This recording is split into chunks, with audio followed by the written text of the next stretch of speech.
ഉൽപ്പത്തി 6-ാം അധ്യായം. തിന്മ വർദ്ധിക്കുന്നു.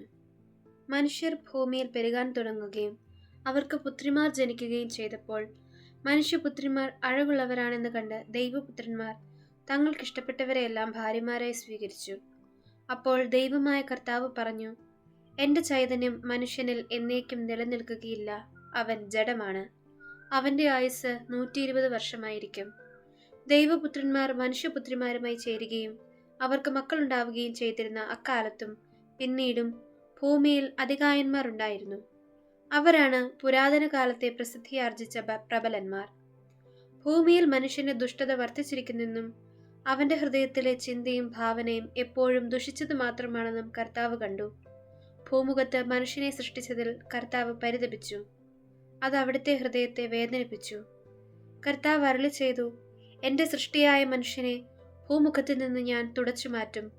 മനുഷ്യനെയും മൃഗങ്ങളെയും ഇഴജന്തുക്കളെയും ആകാശത്തിലെ പറവകളെയും ഞാൻ നാമാവശേഷമാക്കും. അവയെ സൃഷ്ടിച്ചതിൽ ഞാൻ ദുഃഖിക്കുന്നു. എന്നാൽ നോഹ കർത്താവിന്റെ പ്രീതിക്ക് പാത്രമായി. ഇതാണ് നോഹയുടെ വംശാവലി. നോഹ നീതിമാനായിരുന്നു, ആ തലമുറയിലെ കറയറ്റ മനുഷ്യൻ. അവൻ ദൈവത്തിന്റെ മാർഗത്തിൽ നടന്നു. നോഹയ്ക്ക് 3 പുത്രന്മാരുണ്ടായി, ഷേം, ഹാം, യാഫത്ത്. ദൈവത്തിന്റെ ദൃഷ്ടിയിൽ ഭൂമിയാകെ ദുഷിച്ചതായി തീർന്നു. എങ്ങും അക്രമം നടമാടി. ഭൂമി ദുഷിച്ചുപോയെന്ന് ദൈവം കണ്ടു. ലോകത്തിൽ മനുഷ്യരെല്ലാം ദുർമാർഗികളായി. നോഹയുടെ പെട്ടകം. ദൈവം നോഹയോട് അരുളി ചെയ്തു, ജീവജാലങ്ങളെയെല്ലാം നശിപ്പിക്കാൻ ഞാൻ നിശ്ചയിച്ചിരിക്കുന്നു. അവർ മൂലം ലോകം അധർമ്മം കൊണ്ട് നിറഞ്ഞിരിക്കുന്നു. ഭൂമിയോടുകൂടി അവരെ ഞാൻ നശിപ്പിക്കും. ഗോഫർ മരം കൊണ്ട് നീ ഒരു പെട്ടകമുണ്ടാക്കുക. അതിൽ മുറികൾ തിരിക്കുക.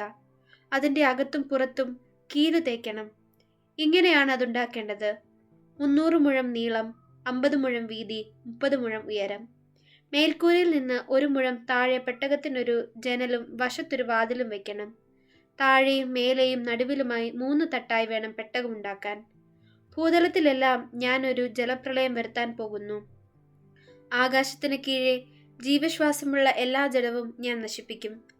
ഭൂമുഖത്തുള്ളതെല്ലാം നശിക്കും. എന്നാൽ നീയുമായി ഞാൻ എൻ്റെ ഉടമ്പടി ഉറപ്പിക്കും. നീ പെട്ടകത്തിൽ കയറണം. നിന്റെ കൂടെ നിന്റെ ഭാര്യയും പുത്രന്മാരും അവരുടെ ഭാര്യമാരും എല്ലാ ജീവജാലങ്ങളിലും നിന്ന് ആണും പെണ്ണുമായി 2 നീ പെട്ടകത്തിൽ കയറ്റി സൂക്ഷിക്കണം.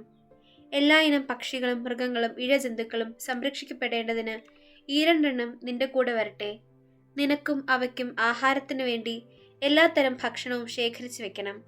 ദൈവം കൽപ്പിച്ചതുപോലെ തന്നെ നോഹ പ്രവർത്തിച്ചു.